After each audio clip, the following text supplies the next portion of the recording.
We're beginning chapter 15, switching cheap drugs to expensive ones in the same patients. Seeding trials lure doctors into prescribing new expensive drugs instead of old cheap ones that are equally good or better.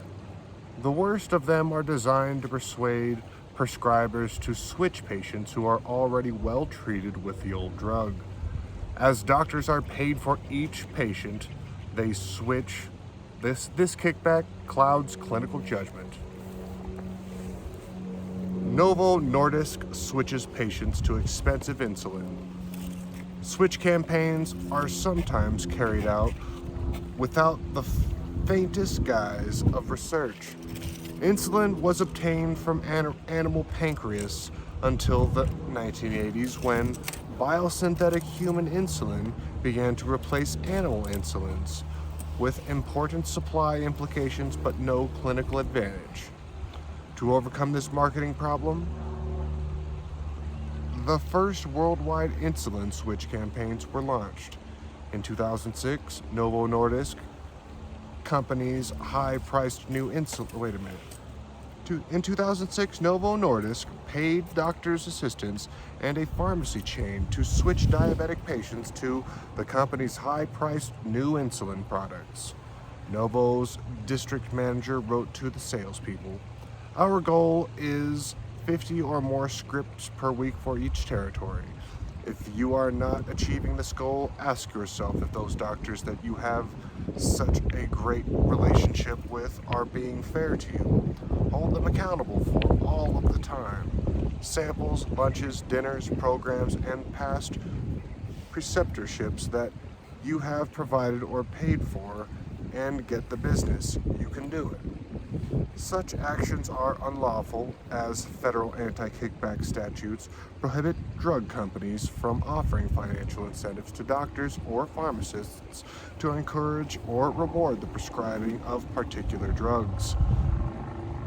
But the crimes are highly successful. While Novo's insulin sales rose 364%, Eli Lilly's sales rose only 13%. Health professionals warned that switches to newer, more rapidly acting insulin types could be dangerous and even lethal if patients have not been thoroughly informed. This wasn't always the case. Some patients first became aware of the switches when they picked up the new medicines at a pharmacy. Al, come here. Girl. Another switch campaign began when human insulin was replaced by genetically engineered insulin analogs at several times the cost.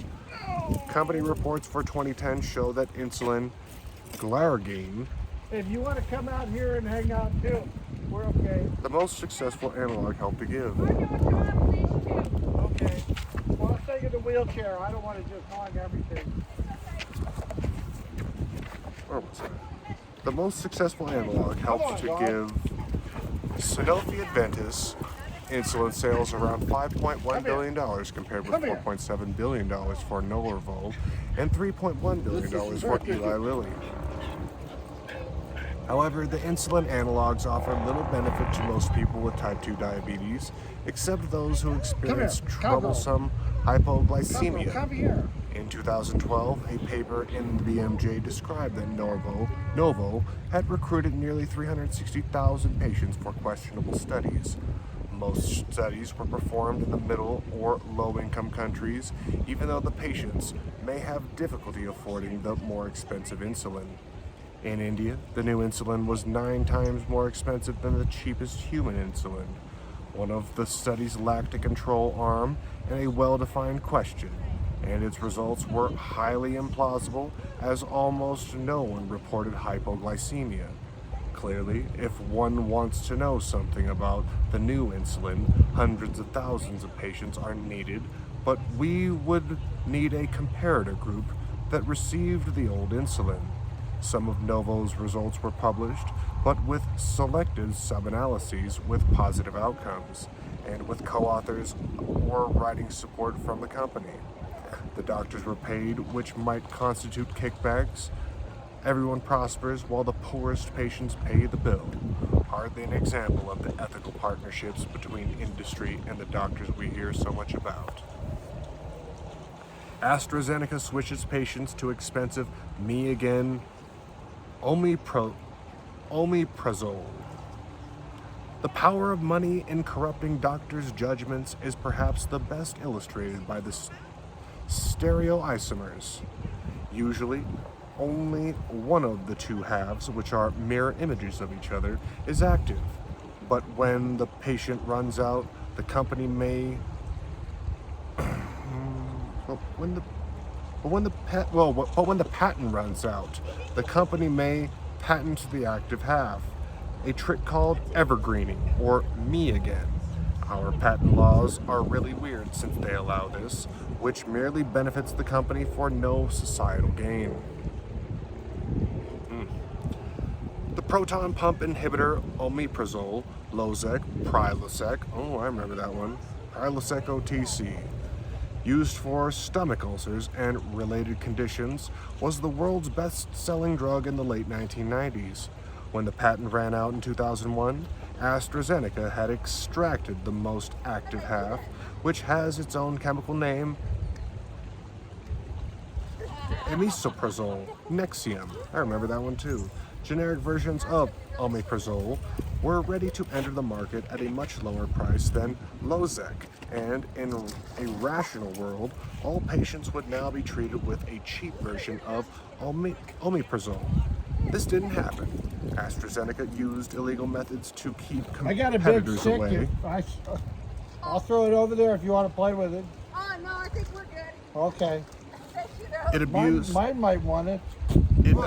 its dominant market position, lied to patient patent Go on. lawyers, It will. patent officers, and courts in several countries about the date at Go on. which omeprazole had Go on. originally been given Yeah, they're sisters. marketing One authorization. likes the water, and one don't. Replaced a capsule formulation of the drug Loves the water. with tablets and withdrew the capsule authorization, which made it impossible for manufacturers of generic drugs to market the Wrong capsule. way. AstraZeneca produced flawed trials that purported to demonstrate that Nexium was slightly better than Losec.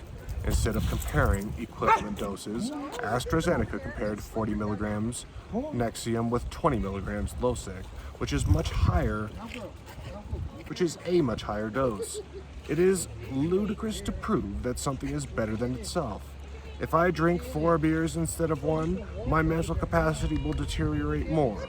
But this doesn't mean that a beer is stronger than a beer. AstraZeneca did a meta-analysis of 3 such trials showing that more patients with reflux esophagitis were healed on the high dose than on the low dose after 4 weeks. The result was shown as a relative risk of 1.14, which isn't informative. I therefore redid the meta-analysis and found a risk difference of only 0.08. Thus, by treating 13 patients equals 1.1 over 0.08, with the high dose, 1 more patient would get an effect at a cost that was about 30 times higher. 30 times. It would seem impossible to get any doctor to use such a drug, but doctors are willing to do almost anything, no matter how stupid it is. While they say that the information they get from the drug industry is valuable for them, a series of shady marketing techniques at extremely high cost. Wait a minute.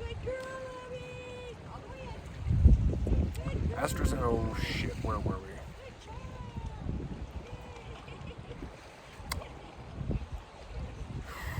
I'm just starting this whole shit over again. It would seem implausible to get any doctor to use such a drug, but doctors are willing to do almost anything, no matter how stupid it is.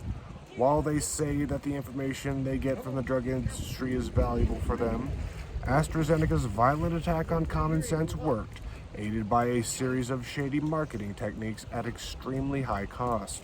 The company used $500 million in the United States for its campaign in just 1 year. $500 million for selling a drug that was 30 times more expensive than a drug that contained the same active substance. What a waste. In Germany, AstraZeneca launched seeding trials, and 1/4 of all general practitioners participated in the hoax and were paid for starting patients on Nexium and making a note of how it went. Seeding trials increased the German drug budget with 1 billion euros in 2008. Companies pay doctors as much as 1,000 euros per patient. The patients don't give informed consent, and the health insurance companies pay for the drugs. This looks like paying kickbacks, but bribery of doctors is legal in Germany if they work in private practice. Self-employed physicians, about 1/3 of all doctors that accept up to $10,000 from drug companies in cash, or gifts such as computers, equipment, or even holidays, will not face corruption charges. Germany's Supreme Court ruled in 2012 that drug companies cannot be penalized either when paying German freelance physicians to prescribe their drugs. The case leading to the verdict involved a drug salesperson who paid cash to doctors, amounting to 5% kickbacks on each product they prescribed. The company's official explanation was that the money was remuneration for delivering academic presentations, but these seminars never took place. Even more astonishingly, the head of the German Medical Association, Frank Ulrich Montgomery, shared the court's view that the rights of the doctors to operate in an independent professional capacity should be protected. He added that the media coverage of the case was part of a wider behind-the-scenes agenda to tarnish the reputation of doctors. I doubt the media are better at tarnishing the reputation of doctors than the doctors themselves. AstraZeneca was also creative in Denmark, selling Losec to hospitals for only 1% of the price, whereas the patients had to pay the full price when they left the hospital. The company used the same trick with Nexium, which was sold for 2% of the price. Because of such tricks, hospitals are now obliged to use the same drug as would be preferred outside the hospital. A couple of years ago, I discussed ulcer drugs with a chief gastroenterologist at a meeting. He firmly believed that Nexium was a better drug than Losec, and therefore used Nexium. I failed to understand this. After my colleagues dumb or corrupt? I cannot see other possibilities. Roughly half of those in treatment with proton pump inhibitors have no appropriate indication, and expenditure on these drugs was $10 billion globally in 2006. It is difficult for patients to stop, as the use of the drugs disturbs the hormonal homeostasis. This builds up an excessive production of the counteracting hormones, which may cause severe gastric symptoms if treatment is stopped abruptly. The rebound phenomenon is a problem with many of our drugs and is often misinterpreted to mean that the patients need to increase the dose or take the drug slowly, or to take the drug only intermittently. For example, if you have heartburn, the rebound phenomenon is the reason why we have an epidemic of happy pills. Pfizer has provided the most bizarre example of me again. Aricept, Donepezil, was the biggest player in the lucrative market for Alzheimer's disease, with over $2 billion in annual sales in the United States alone. 4 months before the expiry of the patent, the FDA approved a new dose, Donepezil, 23 milligrams, which would be patent protected for 3 more years, whereas the old doses, 5 and 10 milligrams, were not. The advertising was directed towards patients and contained untrue statements, but the scam worked. One would have hoped people were clever enough to take either 20 or 25 milligrams of the drug to save money, but no, and the FDA failed us badly again. Its own medical reviewers and statisticians recommended against approval, as the 23 milligram dose didn't produce a clinically meaningful benefit, whereas it caused significantly more adverse events, particularly protracted vomiting. Reviewers added that the adverse events could lead to pneumonia, massive gastrointestinal bleeding, osteophageal rupture and death. This didn't impress the director of the FDA's neurology division, Russell Katz, who overruled his scientists. I must use strong language now. What the hell is going on? We know that Big Pharma is evil, but what about our drug agencies? Why do they side with evil and deceitful drug companies? It's a short chapter today. Chapter 16, blood glucose was fine, but the patients died next time.